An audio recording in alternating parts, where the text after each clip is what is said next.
कौस्तव एक global motivational speaker हैं, एक सर्टिफाइड कोच और एक नेशनल अवार्डी हैं जो एक्सेसिबिलिटी और इंक्लूजन की फील्ड में अपने काम के लिए, अपने योगदान के लिए रिकॉग्नाइज किए जाते हैं। एक रेयर डिजीज है, उसकी वजह से उन्हें उनकी लाइफ में मोर देन 50 फ्रैक्चर्स हो चुके हैं, लेकिन रेजिलियंस और अपनी डिटर्मिनेशन के साथ वो अपना काम करते रहे, लोगों को मोटिवेट करते रहे। मोटिवेशनल स्पीकर हैं।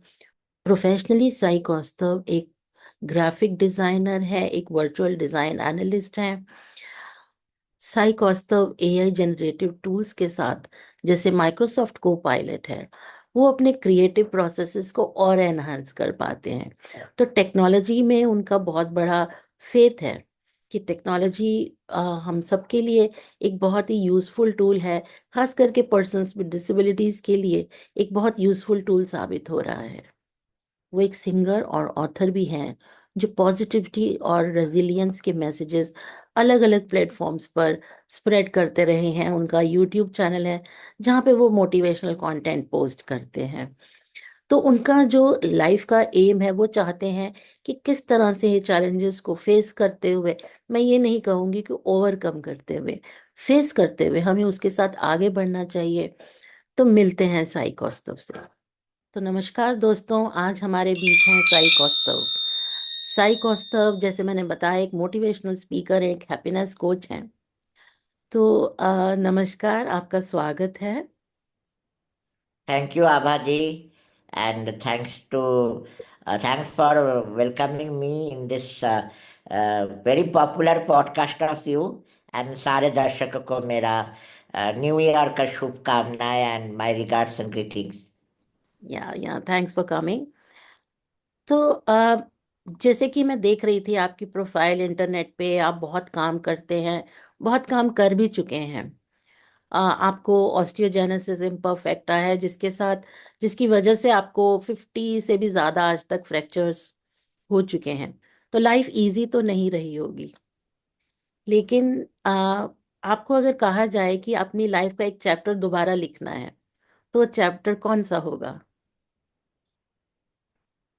क्वेश्चन बहुत बढ़िया है। Chapters are various, chapters are there, क्योंकि लाइफ पहले से ही it was full of ups and down. बहुत ज़्यादा ही कठिनाइयों के साथ मेरा शुरुआत हुआ। So I really do not know what chapter I should rewrite. Absolutely, it should be the chapter of gratitude, chapter of achievements, क्योंकि no one actually planned the life in the way I had my childhood. People call me wheelchair warrior of India, but हम्म। बाकी में मैंने कभी नहीं सोचा था कि wheelchair में I will be confined totally and I cannot do anything independently. And not for my parents. They never expected that I will be like this. But I always tell कि हमारे जो दुनिया है, the especially the community of disabilities, we should not plan everything because there are a lot of things which is not under our control. या So jigsaw puzzle सबको खेलना अच्छा लगता है, बट पजल की हर पहलू बिग पिक्चर को ready करने में मदद करता है, but we do not know which puzzle are going to fall in the place.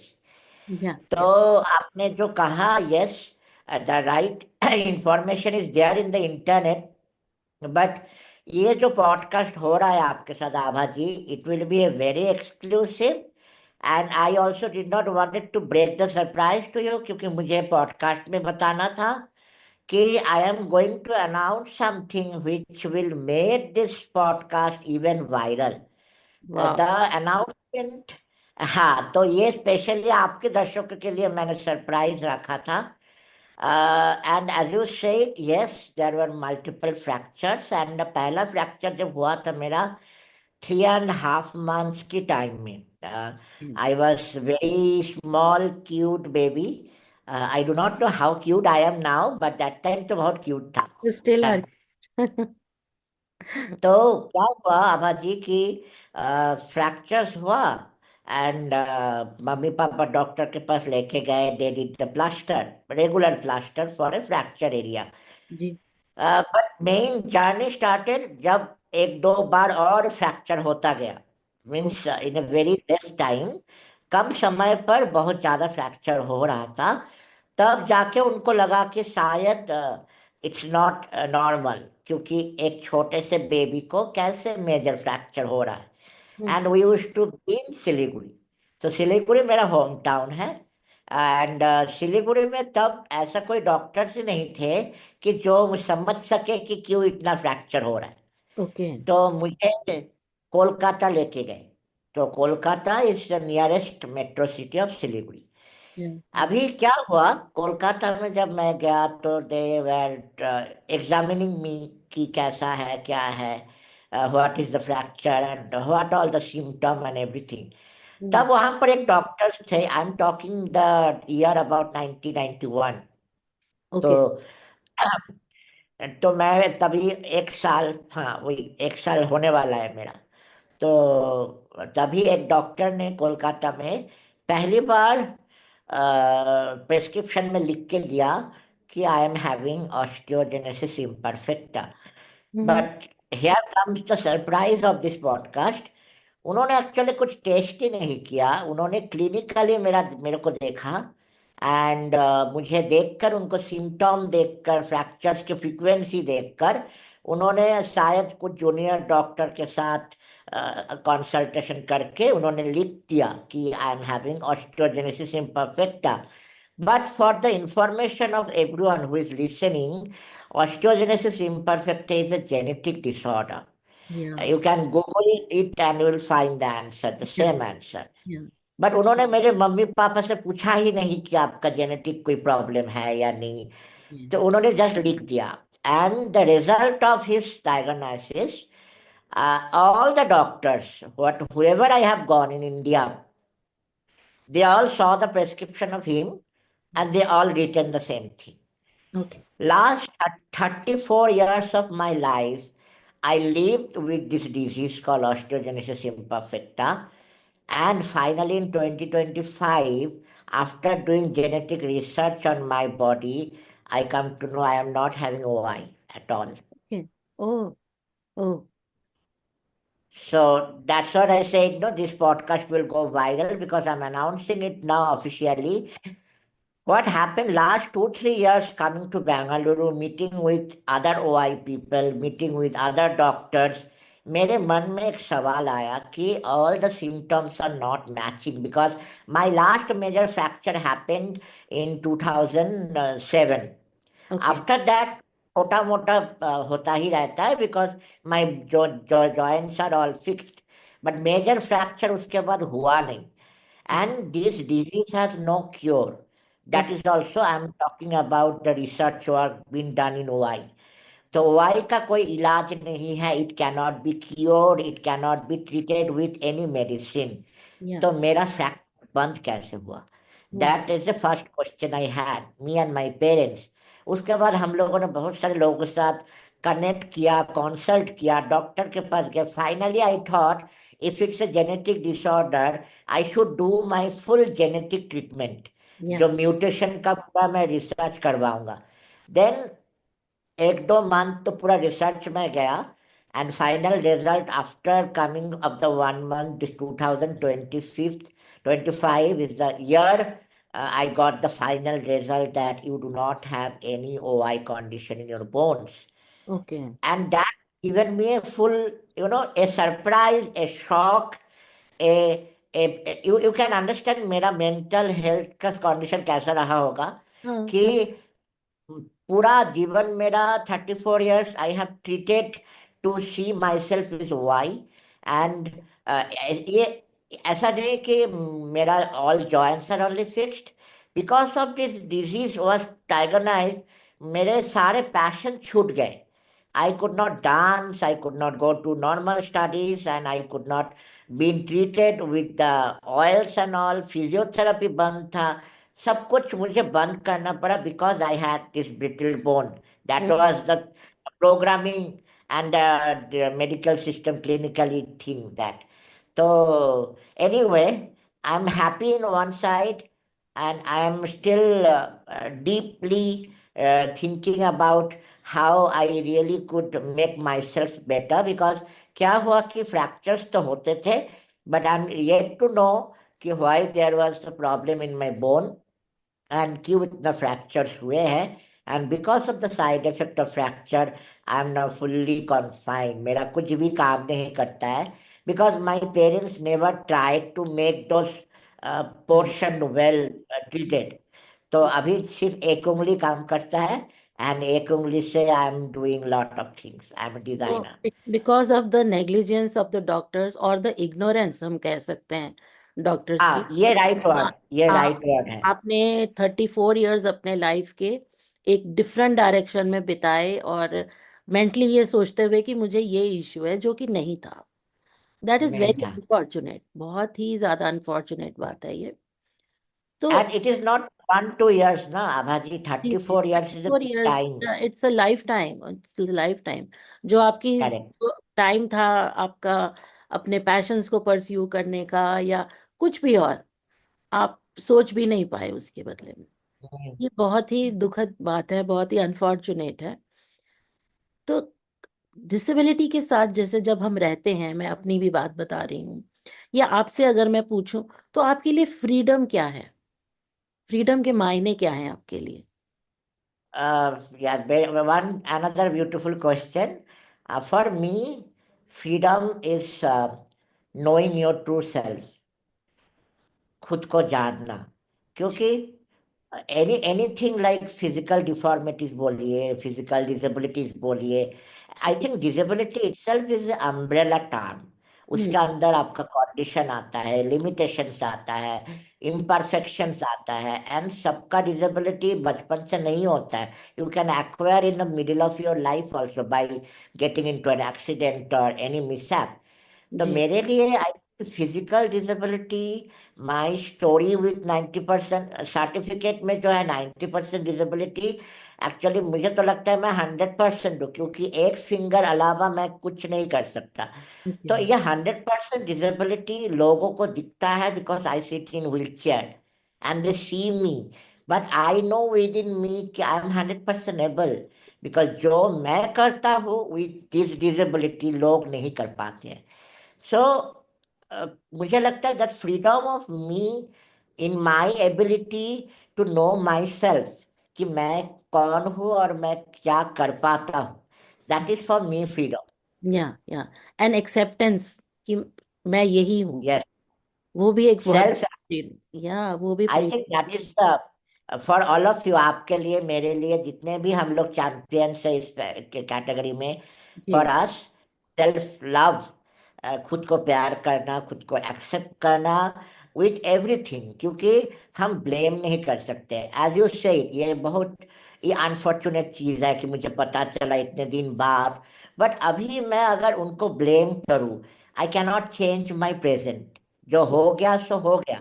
या। What I can do, I can self accept and I can plan and redefine my future. Hmm. Hmm. Correct. वो हम्म। मेरे हाथ में है, जो मेरे हाथ में नहीं है, मेरा पास्ट को चेंज करना, उसको सोच के डिमोटिवेट होने से कुछ नहीं हो सकता। जी जी जी। और डिसेबिलिटी जब होती है हमें, या जिन्हें भी डिसेबिलिटी है, तो आम जो नॉन डिसेबल्ड पॉपुलेशन है, जिन्हें डिसेबिलिटी नहीं है, उनके जो माइंड में बहुत सारी गलतफहमियां रहती हैं हमें लेकर, बहुत कुछ करेक्ट। अलग सी सोच रहती है। तो ऐसी एक कौन सी सोच है जो आप लोगों को कहेंगे कि वो उन्हें अनलर्न करना है, उसको भूल जाना है उस सोच को, या अपने ऊपर काम करने की उनको जरूरत है? किस सोच पर उनको काम करने की जरूरत है? अब ये तो सही कहा आपने, क्योंकि ओरिजिनली तो सोच ही है जो हम्म। हमें डिजेबल बनाता है। जी जी। क्योंकि हम लोग डिजेबल है because society is not able to accept us. Correct. So उनका जो माइंडसेट है, उनका नजरिया है हमारे तरफ, ये पहले तो बदलना चाहिए। एंड कौन से सोच, I think the thinking of being judgmental, वो या। जो हमें देख के जज करते हैं ना कि अच्छा साइकोस तो इन व्हील चेयर, वो ऐसे बैठे हैं, उसका हाथ नहीं हिलता है, पैर नहीं हिलता है, उसका स्पाइन में प्रॉब्लम है, नेक नॉट मूविंग, सिर्फ एक उंगली चलता है, सो उसको पीछे रखो। जो जो लोग हाथ पैर चला सकते हैं उसको आगे करो। ये जो एक उन्होंने जज कर दिया, कि हम्म। मेरा सिर्फ एक उंगली हिलता है, दूसरों को हाथ हिलता है, तो उनको आगे रखो क्यों में, साई को पीछे रखो। व्हाई? आपको आके पूछना चाहिए कि आप क्या क्या कर सकते हो, क्या आपके लिए कंफर्टेबल है, आप एक उंगली से क्या हमें हेल्प कर सकते हो या नहीं, hmm. Without being asking, without being talking to us. जो सोसाइटी एक जजमेंट कर देते हैं कि डिसेबल है छोड़ो, एबल है सामने लाओ। ऐसा क्यों? क्योंकि हम लोग जो, I think all the disability activist, आप भी आभाजी, कितने काम कर रहे हैं जो एक आम इंसान नहीं कर सकता है। एंड जी। I am not telling that सबको डिसेबिलिटी रहना चाहिए, नॉट एट ऑल। मैं तो हमेशा प्रे करता हूँ कोई भी ऐसा सिचुएशन में ना आए जो हम लोग सह रहे हैं। But disability should not be after thought, कि हम्म। लोगों को पहले डिसेबिलिटी एक्सपीरियंस हो, देन उनको वैल्यू समझ आए। नहीं, आपको समझना है कि what contribution we are putting in the society, जो लोग नहीं सोच सकते।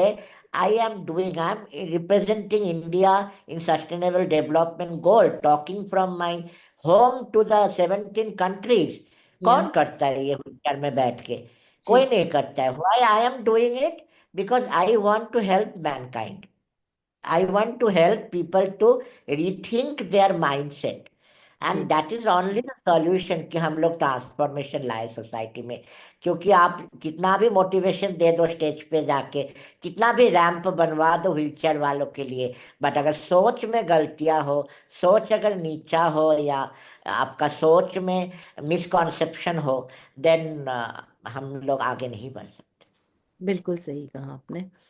तो आप मोटिवेशनल स्पीकर हैं और जैसे एडवोकेसी करते हैं, लेकिन उसके बाद कई बार ऐसा होता होगा कि आप अपने आप को इमोशनली और मेंटली ड्रेन्ड पाते होंगे कि बस बहुत हो गया, इमोशनली ड्रेन हो जाता है इंसान। तो आप अपने आप को रिचार्ज कैसे करते हैं? रिचार्ज तो करना ही पड़ता है, क्योंकि मैं हैप्पीनेस कोच भी हूँ। तो भारत का पहला दिव्यांग हैप्पीनेस कोच हूँ। तो लोगों को लगता होगा कि साई हैप्पीनेस कोच है तो साई हमेशा खुश रहते हैं, हम्म। हमेशा हैप्पी रहते हैं। बट हम्म। हम भी इंसान ही हैं। हमें जी। भी कभी कभी लगता है कि yeah we need some time for our self, या कुछ मी टाइम जो बोलते हैं, टाइम विथ फैमिली, और टाइम टू सेल्फ रियलाइज थोड़ा। क्योंकि क्या होता है कि लोगों को मोटिवेशन देते देते हम लोग कभी कभी होते हैं कि लोगों की प्रॉब्लम भी सुनते हैं। बिकॉज मैं तो काउंसिल करता हूँ, कोचिंग करता हूँ, तो लोग जो प्रॉब्लम्स लेके आते हैं मेरे पास, इतना सारा कुछ silly problem, and the problem which we never think of, तो वो सुनते सुनते मुझे कभी लगता है, अरे ये बंदा ऐसा क्यों बोल रहा है। तो मुझे देखकर हौसला लेना चाहिए कि मैं कर पाता हूँ तो ये नहीं क्यों कर पाता है। तो हम्म। हमें कभी कभी डाउन महसूस होता है, not because of my physical thing और मेंटल थिंग। डाउन महसूस ये इसलिए होता है कि जितना भी आप काम कर रहे हो, कभी लोग सेटिस्फाई ही नहीं होते हैं।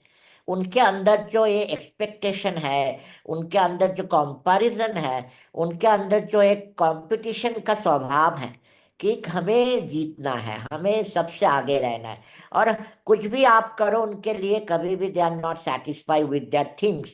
तो वो हैप्पीनेस के पीछे दौड़ते हैं। वो उनको लगता है अरे मेरे फ्रेंड के पास मर्सिडीज है, मैं के लिए मेरे पास क्यों नहीं। Mercedes not is bringing you happiness, the happiness comes from within. तो वो सिखाते सिखाते मुझे लगता है अरे हैप्पीनेस सिखाते तो मैं ही अनहैप्पी ना हो जाऊं। तो हाँ। तब मैं कैसे रिचार्ज करता हूँ? I I have my own generator, power house, my parents and brother. मेरा ये छोटा एक भाई है जो नॉर्मल है, 100% नॉर्मल है। तो अब वो भी एक कारण था actually to think about OI, कि अगर मेरे को ओआई है तो मेरे ब्रदर को भी होना चाहिए था, पर हो हुआ नहीं है। तो माई parents and my power house, उनके पास मैं जब जाता हूँ, दे आर सो पॉजिटिव कि उनको तो आई थिंक एक पॉजिटिविटी अवार्ड मिलना चाहिए। एंड रिसेंटली जो मुझे नेशनल अवार्ड मिला, भाजी आपको भी पता है, I think that award goes to them. क्योंकि बचपन से लेके जब से डॉक्टर से उन्होंने ये सुना, तो हम्म। मुझे एक्सेप्ट करना, मुझे आगे बढ़ाना कि साई आप कर पाओगे, साई आप करो, ट्राई करो, ट्राई करो, ये उत्साह देना, ये जो एनकरेजमेंट, आई थिंक अगर मम्मी पापा मेरे को नहीं देते तो आज मैं आपसे ये बातचीत ही नहीं कर पाता। तो साई का रिचार्ज पेरेंट्स से हो जाता है, और मेरा रिचार्ज का और एक तरीका है, जो म्यूजिक। ओके। तो मैं गाना गाता हूँ, मैं कंपोज करता हूँ। तो hmm. I listen to some music, I listen and I sing, and then I am also spiritual kind of a person. So I take refuge to the spirituality. अच्छा बुक पढ़ना, कुछ सत्संग करना, कुछ अच्छा मोटिवेशन सुनना, तो वो सब मैं करता हूँ व्हेन आई नीड, कि I need motivation. Otherwise it is just like a medicine. I am giving the medicine to everyone, but मुझे मुझे कभी भी मुझे भी लेना पड़ता है एक या दो डोज, तो मैं ले लेता हूँ। या या तो आप ग्राफिक और डिजाइन एनालिस्ट हैं, तो एआई के साथ आजकल जैसे बहुत एआई का चलन हो रहा है, लोग ये इमर्जिंग टेक्नोलॉजी है, तो आपको लगता है कि ये हम लोगों के लिए, पर्सन्स विद डिसेबिलिटीज के लिए, ये गेम चेंजर हो सकता है? Definitely. See, lot of people are saying negatives about AI, कि एआई हमारे ऊपर हावी हो रहा है। But yes, I truly believe कि AI can be destructive if you are using it wrong way. या But the other side, AI can be a boon for people like us if we use it smart way. तो वो हमारे ऊपर है remote control, कि हम लोग कैसे एआई को यूज करते हैं। जी। For me, I should say कि being a designer in last 15-16 years, I am in designing field. तो हम्म। AI cannot replace my designing and my creativity, but hmm. AI can definitely help me generating an idea।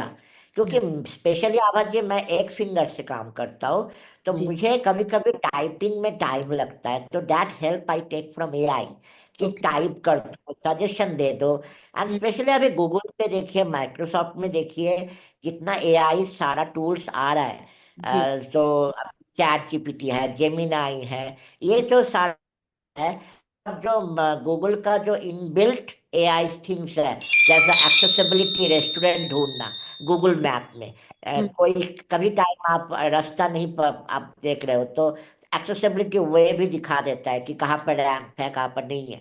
जी। तो this way I am magnifying things and all. I think assistive way AI जो हमें help कर रहा है, not the way कि आप जो भी प्रॉम्प्ट दे हो सब कुछ AI can solve it, but the assistive innovation of AI can really be a game changer, because वो हमारे जो इश्यूज हैं, द इम्पैक्ट, जो हम लोग मोबिलिटी इम्पावरमेंट है, व्हील चेयर में बैठे हैं, जो हम लोग नहीं कर पाते हैं, कभी तुरंत ही एक प्रॉम्प्ट से विथ योर वॉइस इट क्या? Can help you suggesting something. तो मुझे लगता है कि it depends upon person to person, hmm. But मेरे लिए AI has been helpful, and still every day I take help, कि मुझे कुछ करना है, जो मेरे पास टाइम कम है, I need to find some email, reply कर दो थोड़ा, इसका ये रिप्लाई कर दो, जी। या समटाइम डिजाइन आइडिया हो, या कुछ I am just trying going to a conference, मुझे की पॉइंट्स चाहिए, या एक वेबसाइट, एक बुक का कुछ मीटिंग ऑफ मोमेंट्स चाहिए, तो हम्म। आई टेक डेफिनेटली या हेल्प हो जाए। तो अगर आपको कहें कि एक नया प्रोडक्ट या सर्विस डिजाइन करनी है पर्सन्स विद डिसेबिलिटीज के लिए, स्पेसिफिकली एक्सेसिबिलिटी के लिए, तो वो हम्म। क्या प्रोडक्ट आप डिजाइन करना चाहेंगे, या क्या प्रोडक्ट डिजाइन करवाना चाहेंगे? Uh, that's another very beautiful question. I think very rarely people ask me about universal design. Universal design and accessibility, like making a product. It can be infrastructure, it can be a daily activity product, or it can be a technology, it can be an app also. जी। कुछ भी हो सकता है। तो मेरे लिए आई think the main issues I faced, Abaji, in after I came out from the 6 years of confinement time, जब मैं व्हीलचेयर पे बाहर आया, तो जी। सबसे बड़ी इशू मेरे लिए था कि I found the surroundings are not friendly for wheelchair user. या आई नो आरपीडब्ल्यूडी एक्ट में लिखा तो है कि we all should have equal access, but अभी भी आप बैंक पे जाइए, कुछ पब्लिक प्लेसेस जाइए, सारे are not wheel chair friendly. Hmm, and सबसे बड़ी प्रॉब्लम होता है कि as an advocate of accessibility when we go to the place, we tell them कि अरे एक थोड़ा साइड में से रैंप बनवा दो, हम लोग व्हील चेयर से आसानी से जाएंगे। Hmm, they are not understanding what we are saying, ramp क्या होता है, कैसे बनवाए यहाँ पर। तो hmm, I really would like to take make an app, जो ऐप में आर्गुमेंटेड रियलिटी जो करते हैं, उसके थ्रू, 3D एंड इनोवेशन के through, we can show them अगर ये रैंप यहाँ पर होता तो कैसा दिखता। With the light, with the 3D augmented reality, we can show them कि ये जगह अभी स्टेप्स है, यहाँ पर एक रैंप ऐसे बनवा होता तो कैसा लगता। हम्म, So through that app, through the camera, by taking the picture and showing an argumentative reality that a ramp is existing there, हम हम्म, लोग ज़्यादा से ज़्यादा इसको यूज़ कर सकते हैं जहाँ पर अभी रैंप बनवा नहीं है। तो I really look forward in future में, if I get a chance to collaborate with some authority और सम, और definitely with the government of disability, या कोई कंपनी आए कि ऐसा एक ऐप बनाना चाहते हैं थ्रू जी, the camera, by taking the picture. और अभी क्या होता है, लोगों को परवान, बच्चे को स्टडी के लिए they use this augmented reality to show where is the sun, where is the हाँ, मून, वो लोग देख पाते हैं। जी, तो जी, ऐसा ही कुछ एक बैंक में आप रैम बनाना है, तो वहां पर वो पिक्चर लेके आप जाओ, ऐप लेके जाओ, you can see how much the ramp should be there, उसका डिस्टेंस, लेंथ, विड्थ क्या होना चाहिए, सब कुछ आपको वो ऐप बता देगा। And it helps people to, जो रिस्ट्रक्ट कर, जो कंस्ट्रक्ट करते हैं और स्ट्रक्चर करके वो जगह को एक्सेसिबल बनाने में ज्यादा से ज्यादा हेल्प होगा। आई वंडरफुल। डेफिनेटली। बहुत अच्छा आइडिया ये, वंडरफुल। तो अब डिसेबिलिटी के साथ हम जब जीते हैं, उसकी रियलिटी को एक्सेप्ट कर लेते हैं जैसे आपने कहा, लेकिन डिसेबिलिटी के साथ साथ हमारे रिलेशनशिप्स पर भी बहुत असर पड़ता है। चाहे वो फैमिली के साथ हो, स्पाउस के साथ हो, फ्रेंड्स के साथ हो, वर्क प्लेस में हो। तो कभी आपको ऐसा लगा कि आपके साथ भी आपके रिलेशनशिप्स पे भी असर पड़ रहा है उस चीज का? रिलेशनशिप, यस एब्सोल्युटली, एक बहुत बड़ा चैप्टर है हमारे लाइफ में। Because being a different level person, it is very needed कि आपके साथ कोई हो। या। क्योंकि when you are in pain, when you are in suffering, वो हम्म। बोलने के लिए कोई किसी को रहना चाहिए। And that can be your parent, that can be your spouse, that can be your relatives, या दैट कैन बी फ्रेंड्स और कॉलीग। तो मैंने, हाँ देखिए, बचपन से जब मैं सिलीगुड़ी में था, जी। तब वन थिंग आई नोटिस्ड कि because as you say lack of awareness and ignorance, उनको पहले तो पता ही नहीं था कि फ्रैक्चर क्यों हो रहा है, व्हाट इज अ डिजीज। सो एक मैंने नजरिया देखा कि although my relatives were supportive, but उन्होंने कभी भी आके मुझे ये पूछा ही नहीं अभी तक कि how I can help you Sai. या।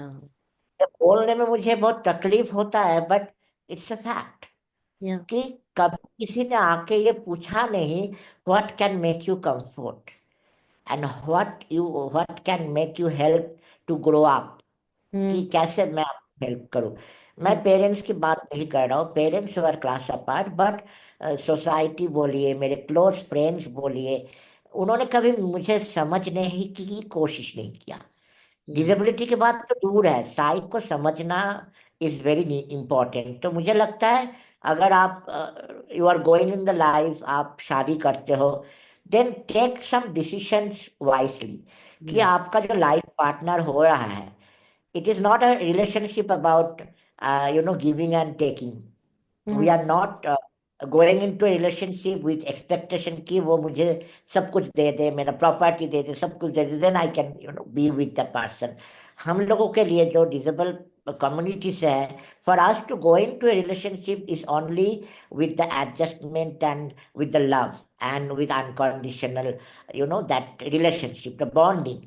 तो हमारे लिए allyship is important, and allyship means to be with you. जो बोलते हैं ना डिसेबिलिटी अलाई हो, प्राइड अलाई हो, the people who are in the community of LGBTQ, they all actually need someone to understand them. या ये अंडरस्टैंडिंग, एडजस्टमेंट, कॉम्प्रोमाइजिंग बहुत जरूरी है। आप किसी का सब अच्छा एक्सेप्ट कर रहे हो, उसका डिसेबिलिटी और बुराई अच्छा नहीं कर रहे हो, देन आप उनको प्यार नहीं करते हो। अगर आप उनको प्यार करते हो, उनकी इम्परफेक्शन को भी प्यार करना है, उनके डिसेबिलिटी को भी आपको एक्सेप्ट करना है, then only you are loving that person. So I just have a suggestion for everyone, whoever into going into relationship, that can be marriage or that can be living, that can be in your workplace with your team, be yourself, be truthful and be genuine. अगर आपको genuinity देख के आपका कोई relationship पे आ रहा है, go with that person. अगर आपका पैसा देख के, आपका नेम फेम देख के, आपका कैरियर, आपका ये सब देख के कोई आ रहा है, you cannot being a long lasting relationship. तो आपको, आप you know, you have to make your self truthful and genuine. Persons with disabilities के साथ एक ये बहुत बड़ा इशू रहता है इंस्पिरेशन पॉर्न का, जहां पर हम सिर्फ डिसेबिलिटीज को ही फोकस करते हैं और कहते हैं कि हमें इंस्पिरेशन मिल रही है, हमारी डिसेबिलिटीज को हाईलाइट किया जाता है। तो और उस वजह से जो रियल इश्यूज होते हैं, जो हमारी लाइफ से कंसर्निंग रियल इश्यूज हैं, वो नेग्लेक्ट हो जाते हैं, उन्हें ओवरशैडो कर दिया जाता है। तो आपको इसके बारे में आपका क्या विचार है? इसका शिकार मैं भी हो चुका हूँ बहुत बार। लोग आके बोलते हैं, can I take a selfie with you Sai?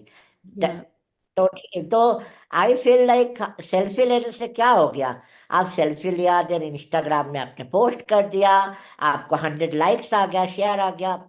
End of the day क्या हुआ? कुछ नहीं। आपका लाइफ में भी कुछ चेंज हुआ नहीं, मेरे लाइफ में भी कुछ चेंज हुआ नहीं। I think people should inspire, but people also should Aspire. Correct. एक, हम लोग टिकट खरीद के फिल्म देखने जाते हैं, we go to see Shahrukh Khan film, we go to see Hrithik Roshan film, अभी रणबीर कपूर सब नया नया है सब। तो पर हम कभी भी ये नहीं सोचते हैं कि how I also can be a person like that. तो inspiration is something like people follow the crowd, कि अच्छा सब लोग जा रहे हैं, मुझे भी जाना है। बट कभी कोई ये नहीं सोचता है कि how I can be like Sai. If Sai can do, we all can. मेरा अभी 90% डिसेबिलिटी है, 80% हियरिंग इम्पायर्ड हूँ मैं। इतने सारे सफरिंग के बाद भी मैं लोगों के सामने अपना मुस्कुराहट रखता हूँ।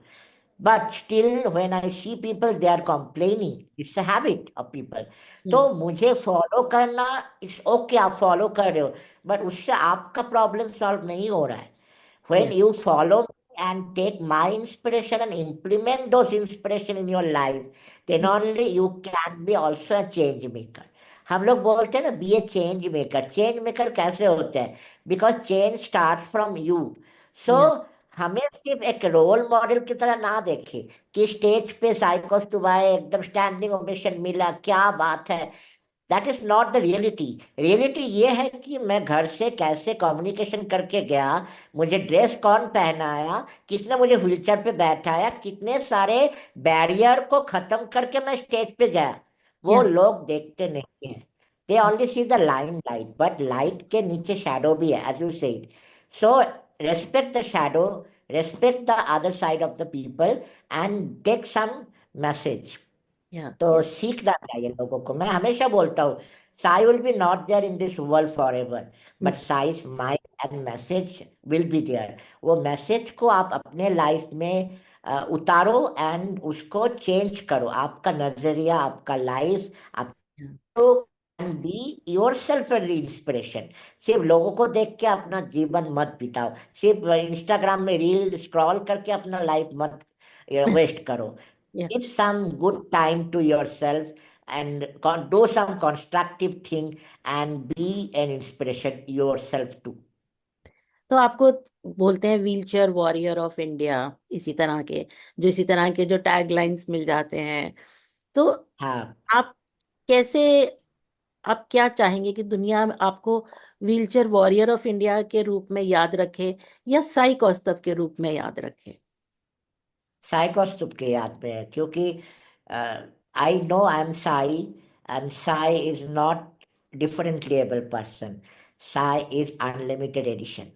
सो अनलिमिटेड एडिशन और लिमिटेड एडिशन बोल सकते हैं, आप कुछ भी बोल सकते हैं. हम लोग रेयरली आते हैं इस दुनिया पे विथ ए पर्पस. तो yeah purpose, I know my purpose, and वो पर्पस जब खत्म हो जाएगा, it will be a time for me to leave the world. But I am sitting in this wheel chair. I'm having this all the suffering I had been into in my life. इतने साल मैंने एक गलत नजरिया के साथ था कि मेरा वो आई है. ये सारा साइड में रखने की चीज है, बिकॉज ऐसा नहीं है कि Sai is now a famous face of motivation because Sai is disable. मेरा disability is not defining my true self. तो लोगों को साई कौस्तुभ को याद करना चाहिए. And whatever work I wanted to do for the people, कुछ भी अगर मैं कर सकता हूँ, because I know it's a one, not a one man thing. मुझे सबका सपोर्ट चाहिए. जो लोग अभी सुन रहे हैं, मुझे देख रहे हैं, मुझे I need all of your support to bring the transformation in India, make India a wheel chair friendly, inclusive and diverse country. But वही सब कुछ नहीं है. अगर आप आपको खुद को प्यार करते हो, and you know that what make you immortal, that is not you and your condition, that is your work. तो आपके काम को लोग सोचेंगे, आपके बिहेवियर को सोचेंगे, आप कैसे लोगों के साथ बात करते थे, what is your attribute, what is your attitude, वो आपको इमॉर्टल बनाते हैं. तो I think my smile, my happiness, वो लोगों को याद रखना चाहिए. नहीं कि मेरा 50+ फ्रैक्चर हुआ, मेरा व्हील चेयर में प्रॉब्लम था. ये याद रखने की चीज नहीं नहीं। है. तो याद रखना है तो काउंट द ब्लेसिंग, या उसको याद रख. That's wonderful. सो चलते चलते, अब हमारे पास समय की बहुत कमी है। चलते चलते अगर आप कुछ अपना गाना एक सुना दे हमें सबको, तो आप कहते हैं आप सिंगर हैं। जरूर, जरूर, जरूर. I really would like to sing one of my favourite song. I think लोगों को अच्छा लगेगा. दुख तकलीफ से दिल जब माने, हाँ, मुश्किलें कर देते जब लाचार, करता हो मैं तेरे इंतजार, आएगा कब मेरा मददगार. You raise me up so I can stand on mountain. You raise me up to walk on stormy seas. I am strong when I am on your shoulder. You raise me up to more than I can be. You raise me up to more than I can be. Thank you. Wonderful wonderful, बहुत अच्छा। और बहुत अच्छा लगा मुझे आपसे बात करके, और मुझे लग रहा है कि मैंने पहले क्यों आपसे बात नहीं की। तो ये thank everything has a you. Time, Abha ji, सबका टाइम रहता है.